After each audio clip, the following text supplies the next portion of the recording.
Welcome, friends, to WOD right here on a Saturday morning, the first WOD in 2025. Happy New Year, and we glad that you are here with us on a Saturday for WOD 2025 in the new year. What a great show we have for you today. Another 30 to 45 jam-packed action show right here, recapping what happened on Monday Night Raw, what happened on Friday Night Smackdown, and getting you ready to preview the upcoming Monday Night Raw. But one thing we're going to definitely got to talk about, the end of an era. WWE leaving USA, going to Netflix. Of course, everybody knows that. Then you got SmackDown now for the first time, going 3 hours on Friday night, which was last night. How did that work out for WWE? Which tribal chief will we acknowledge on Monday night after tribal combat between Solo Sikoa and the tribal chief, the OTC, Roman Reigns? And of course, what time is it? It's not Vader time. But if my boy Leon White was here, he would tell you right now, it's Tiff Time on my dial. It's WOD. It's Saturday. Let's go.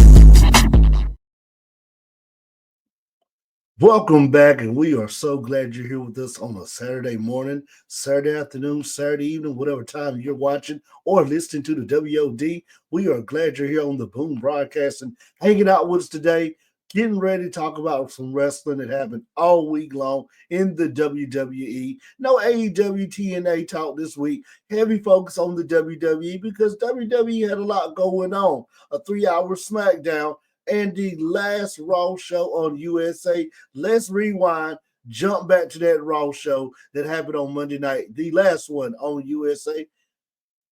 And I definitely wanted to watch that one all the way live from start to finish because I remember back in 1993 when the first Raw aired on January 11th, 1993, and I watched that on USA from start to finish. And 31 years has been a great era of wrestling for Raw. 31 seasons. I mean, no, not 31 seasons. 31 years. I forgot how many seasons it has been. But it's been the longest running syndicated cable live TV show for years. And I mean, it still holds the record for that, for a live syndicated TV show where nobody takes days off with Raw. It's no off season with WWE or AEW. You go the entire season if you are a wrestler working in these companies. But it was bittersweet because as a person who watched the first Raw with Vince McMahon, Macho Man Randy Savage on commentary, and Bobby the Brain Heenan, to watch the last Raw, it just felt like it was not the sign off, but the sign off for where it's going to the next level. And going to Netflix, you're definitely heading to that next level future. But some things that I saw on this Raw that definitely caught my eyes. You know, they couldn't do a package deal from the old one to the new one because it's not leaving as like saying this is the last one. It's just leaving to go into a different network. We've seen WWE do this. They've been on TNN before. TNN, remember there was that jam-packed action sports show, TNN? That's where WWE was at one time. So it was a good Monday Night Raw. One thing I take away from this Raw was the New Day are back in their natural form. Since making the heel turn a couple weeks ago, turning on Big E, and doing it in a way where you didn't have to have no type of physical altercation action, just saying, hey, we're done with you, E. We're moving on. You left us. You got hurt. You left us. We're moving on. Great heel turn for the New Day, and they got that Dom Mysterio heat. You know, if I'm Dirty Dom right now, I'm like, man, you guys took the black spot, the black stain off of me, and now you guys have as the true natural ones with heat on Raw. They can't get a word out. Even Jay Uso, the most over person on the roster, asked the fans to quiet down. Let's hear what they got to say. And then when Kofi and Woods talk, they still boo.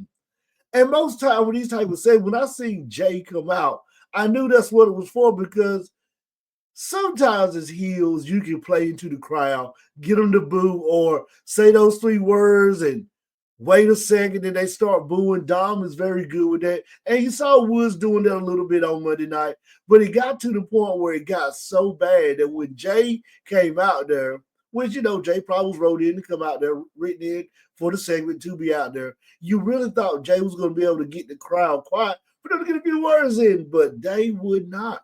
I like the New Day in this role right here. I was a big heel New Day fan. Now, don't get me wrong. The great run as faces, the so many tag team championships, the great gauntlet match they had for Kofi to go and have Kofi Mania, all that stuff was great. The Bootios, the trombone, Francesca, whatever her name was, the unicorns, the dumb and the Bootio cereal in people's mouth, the segments they did coming out, all the different things they did. I enjoyed that. But my biggest thing I can take for the New Day was when they were heels. When they were heels, I got that picture still saved on my computer of them with Seth Rollins, all with the white and black, Dragon Ball Z, Vegeta, Gohan, and all their outfits on that night. I still got that picture because that's when they were at their peak as heels because all of them knew how to get over as heels. And they knew how to be those heels, what you're getting now, where you don't want to hear what we got to say. We're going to boo you out of the stadium and we're going to walk out. The New Day is definitely heading in the right direction. Now, another take from this Monday Night Raw on the Rewind. Dakota Kai wins the match, the one you did not expect to win. I did not expect her to beat Zoe Starks. Everybody knows I'm a big Dakota Kai fan and a big Zoe Starks fan. So this match was very, very bittersweet for me, but it was a great match. And now it makes you feel like, will they put Dakota over Ira Valkyria, who beat Io Sky? I really thought they were trying to set up the Damage Control versus Damage Control member match with Io versus Dakota. I really didn't see Lyra Valkyria winning this match, but she won. And I like Valkyria. She's a great wrestler. She can go with the best of them. But now I'm starting to feel like this is Dakota's time. And Dakota needs this. It's kind of like, and I'm going to piggyback to the New Day. Remember when Kofi was a heavyweight champion? Big E was a heavyweight champion. They won tag titles. But Woods never had that one moment till he won King of the Ring. This is that one moment for Dakota Kai. When she was in Damage Control, I think she did a tag championship with Io, but she never had that one breakout moment because either she got injured, was off TV, or something happened. This is the chance to pretty much get her back to where they wanted her to be at when she first was in Damage Control as a pillar to that faction.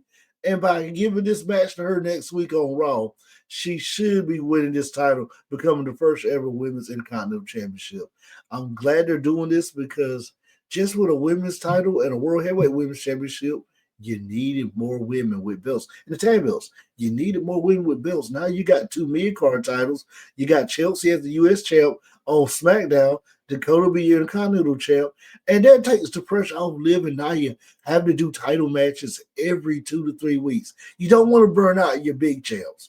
Let those mid-carders be able to main event some of those matches for title matches right there. So great match right here. Shout out to Dakota.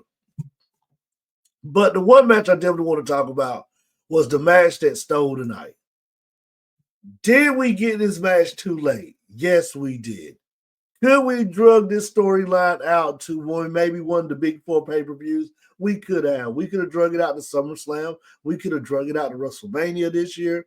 We could have probably even drug it out to Survivor Series and kickstart it late and have it conclude at Survivor Series, but we did not.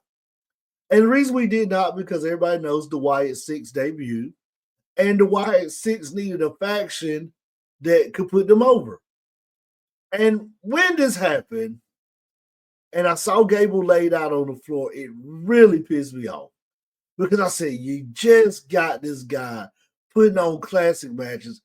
He's really finding his groove as a heel. He's turned on the Alpha Academy. He's got the Creed brothers. He's got Ivy now, all in this new fashion, American made. There's something there. There was something there. It was something cooking, as The Rock would say. It's cooking. It was cooking for American made. Then they got caught in that Wyatt Six vortex. Thankfully, they were able to get out. Yes, they put over the Wyatt Six, what they were supposed to do, but they were able to get out of it.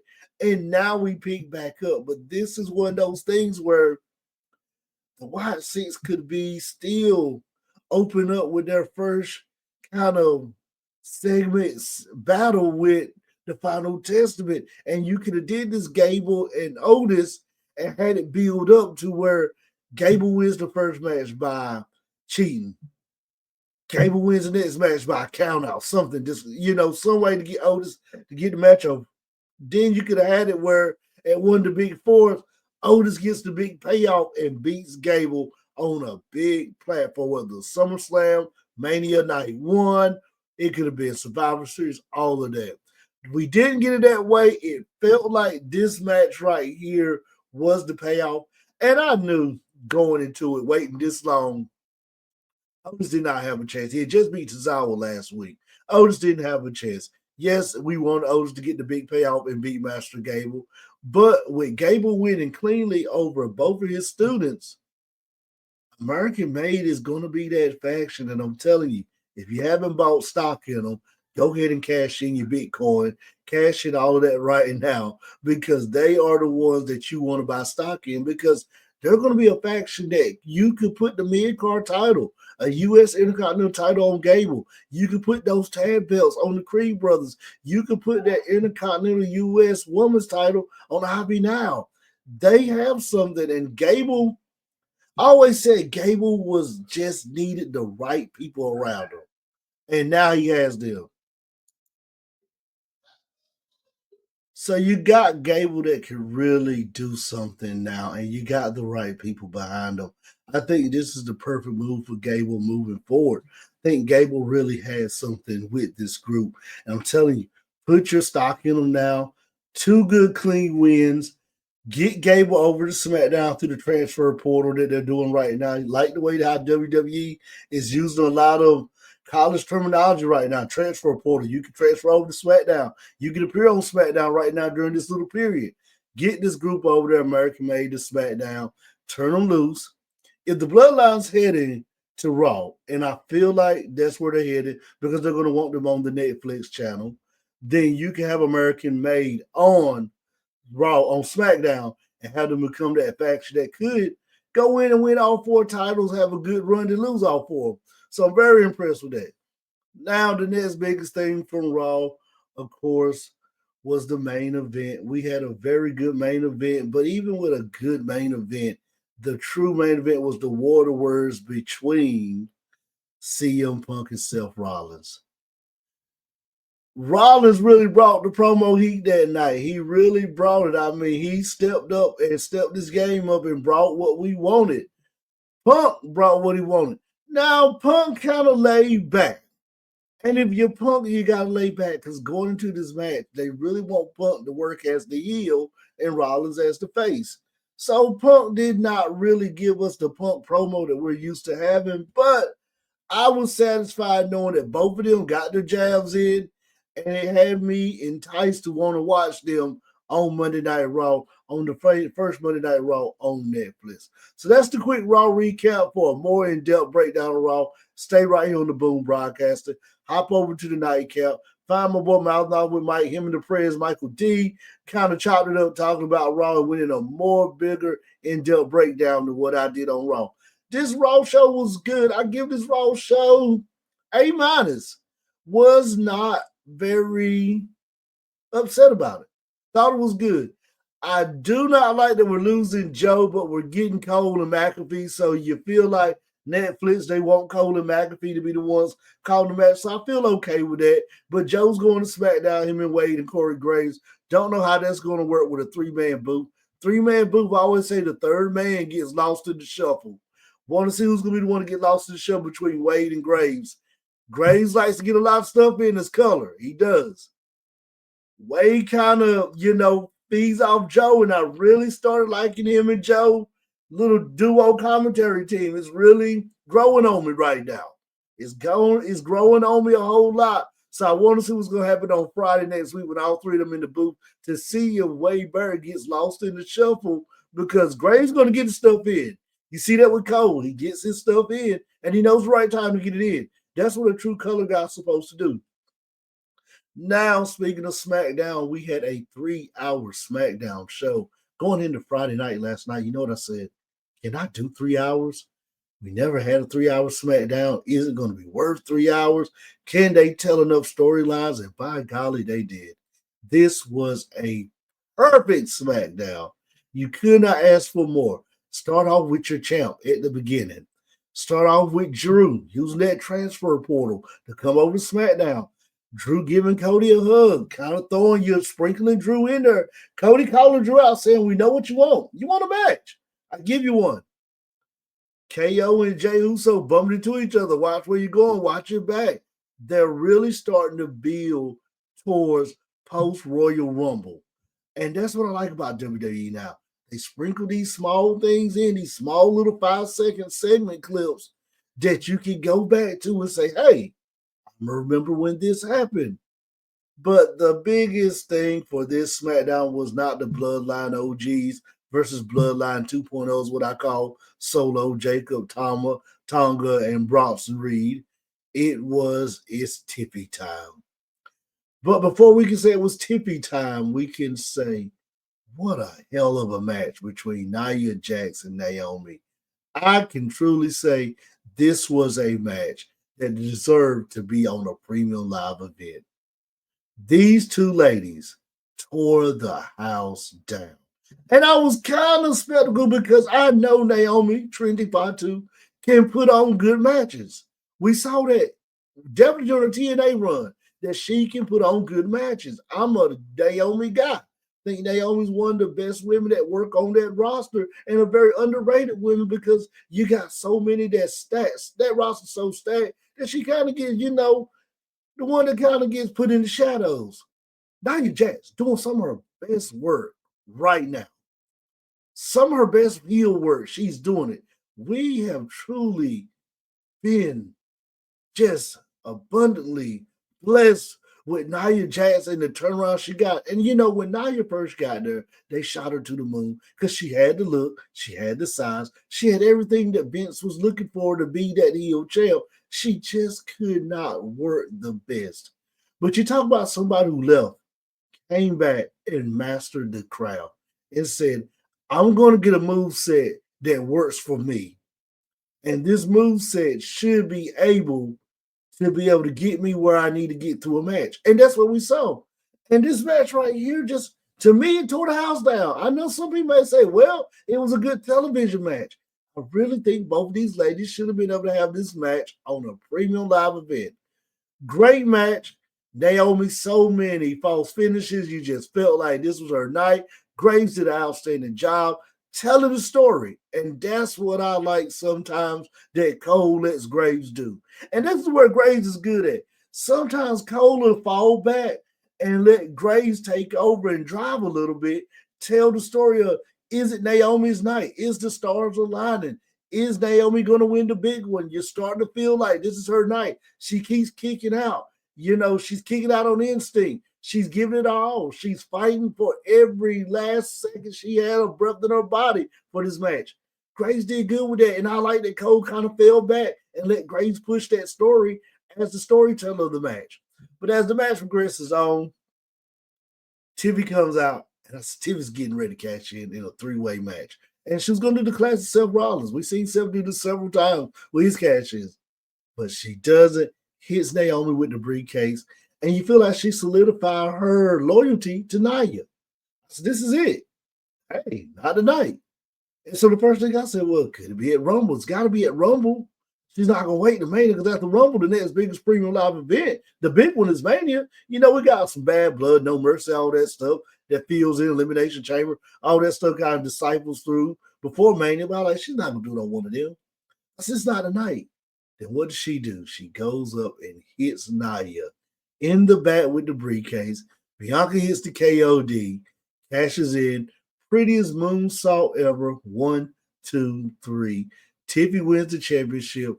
Crowd goes back wild in that stadium. Shout out my boy Mouth Off with Mike, who sent us the live feed of that right there. Her reaction of the fans when she won. Crowd goes wild. And it's Tiffy time. And it's about time that it's been done. They've been setting this up. But you felt like it was the perfect night to do it. The 3-hour spectacular First ever 3 hour SmackDown. A title changes hands, and that's what WWE is known for. On big nights, a title changing hands. So we saw that tonight. And the biggest question is going in next Friday night. Is Tiffany now a face or a heel? Only we will know. We'll have to tune in on Friday night to find out how she cuts that first promo as champ, as the new women's champ on SmackDown.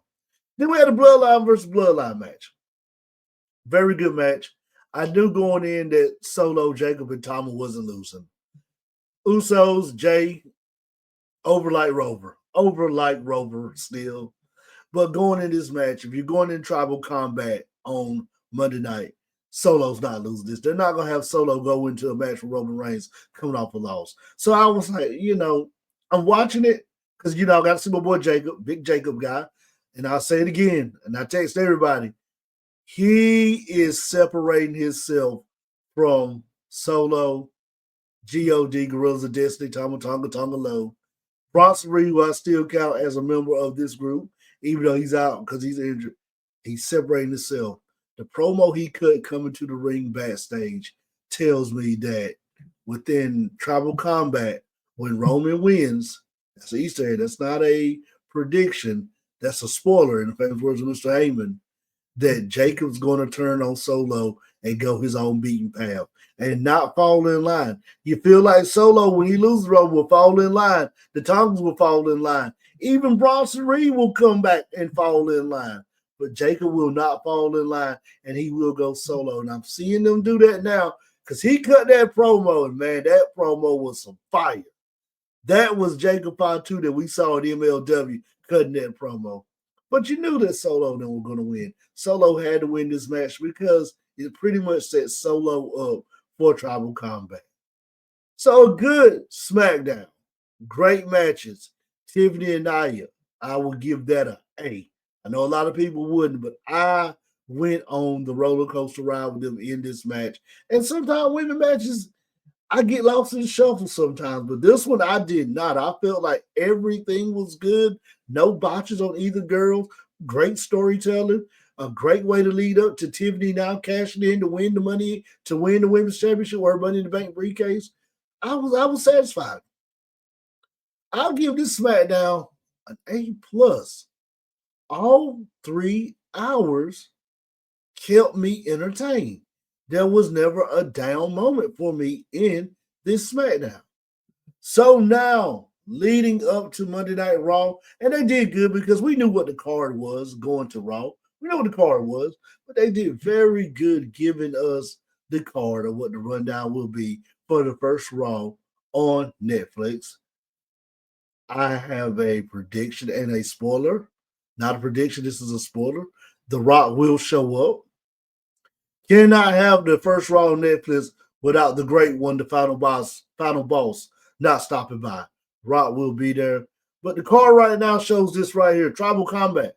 Solo versus Roman. Roman's going to win this match. Hey, I like Solo, like Bloodline 2.0. But to advance the storyline, Roman wins. Solo falls in line and acknowledges Roman. The Tongans acknowledge Roman. Bronson Reed, whenever he comes back, he acknowledges Roman. And Jacob acknowledges him, but Jacob breaks away within a couple of weeks to set up that Jacob Roman match that we definitely want to see. So Roman will win Tribal Combat and win the Ula Follow back. Our next match, main event, Jey Uso versus Drew McIntyre. Workers band match right here. This is going to be the workers band match of the night. I know you got Punk and Rollins, but this will be the workers band match where you will see go the distance. Drew wins this match. Jey Uso gets 2 back-to-back losses on TV. Drew wins this match as he continues to hit his hit list of everybody that was affiliated with the bloodline to get him back to Roman Reigns. Drew wins this match and beats Jey Uso on Monday Night Raw. Our next match, Women's Championship match. Liv versus Rhea. You feel like the Judgment Day is imploding right before our eyes. They did a picture of the Judgment Day. You saw JD, Ben, Carlito, and Dom. Liv and Raquel Rodriguez were not in that photo they put up when they had the Judgment Day with their photos. So you feel like it's imploding. You feel like it's time to change the guard. This is one of those matches that I hope this is it. I'm over the Liv and Rhea feud. It's over. We don't need it no more. I told y'all before, Rhea is a bigger star than the title. She don't need that Women's World Heavyweight Championship. She would now validate that title and just hold it from somebody like Liv that needs it to validate her as a heel champ. You could put it on Raquel to validate her as a heel champ. You could put it on Zoe Starks. You could put it on Shayna Baszler. It's so many people. You can put it back on Io Sky as a face champ. You can put it on Bayley, the role model. You can have Bayley jump in the transfer portal and put on her as a face champ. Rhea don't need it, but Rhea's going to win the match. But Rhea does not need a title. She's like Damian. And Damian's kind of got in that category now. You don't need a World Heavyweight Championship on Damian. He's the face of the show. He's the one that everybody right now is cheering for. He's the Cody Rhodes of Monday Night Raw. He's the biggest face. Rhea's the biggest face. Neither one of them need a title, but they're going to put it on Rhea. They're going to put on Rhea. They want Rhea to break that record. They want her to break the record as the longest reigning Women's World Heavyweight Championship. So Rhea will end this match. Liv and Dom will jump in the portal and head to SmackDown. Then JD Carlito will stay on Raw. Liv, Raquel, and Dom are heading to SmackDown. They're jumping in the portal. Now our main event, CM Punk, Chicago-made Punk, the Second City Savior versus the visionary, revolutionary, Seth-freaking Rollins. They're giving us this match on Netflix, a WrestleMania caliber match. They give it to us on Netflix. Kind of like I always said, Bill Goldberg versus NWO Hogan for the World Heavyweight title on TBS in Atlanta, Georgia, on free cable syndicated network. They gave us that WCW. WWE is giving us a premium live event WrestleMania Night 1 main event match on the first ever main Raw on Netflix. I was about to say Mania on Netflix. Raw on Netflix. Good match. Punk wins. Good match. Punk wins. Punk's not coming back to put over Seth in this match. Mania, Punk will put him over. First match on Netflix, Seth's going to sleep. He's going to sleep. This is Punk's match to win. Punk needs to go ahead and get his storyline set up to get on the road to WrestleMania by beating Rollins, getting in the Rumble, having a good, long-lasting turnout in the Rumble, and then getting to that match at Mania. Then if he doesn't win the Rumble, he beats Gunther at the Rumble for the title. And then drops it to Punk, drops it to Seth later on down the road after Mania. Punk wins round 1, Seth gets round 2. Those are my picks. Very excited for this Raw on Netflix for this future phase 2, phase 3 of Raw. We've seen it on USA. We've seen it on TNN. Now we're getting it on Netflix. Netflix has done an outstanding job loading up the app with so much wrestling content that you can watch now. Before Raw on Netflix. So I'm definitely looking forward to it. This is going to be a great era starting with Raw, and could SmackDown be leaving in a few years? We don't know. We'll definitely be seeing. I will be with you next week on WOD right here on Saturday. We got so much wrestling going on next week. I'm definitely going to be on the nightcap, whether it's on the first Raw, on Netflix, if it's on SmackDown, NXT, AEW. I'm back free now. So me and Mike with Mike have been talking about me getting back on some nightcaps and kind of helping out over there. So I'm looking forward to that. We'll see you next week right here on WOD. Better than ever. This is Shawn, and I'm signing off.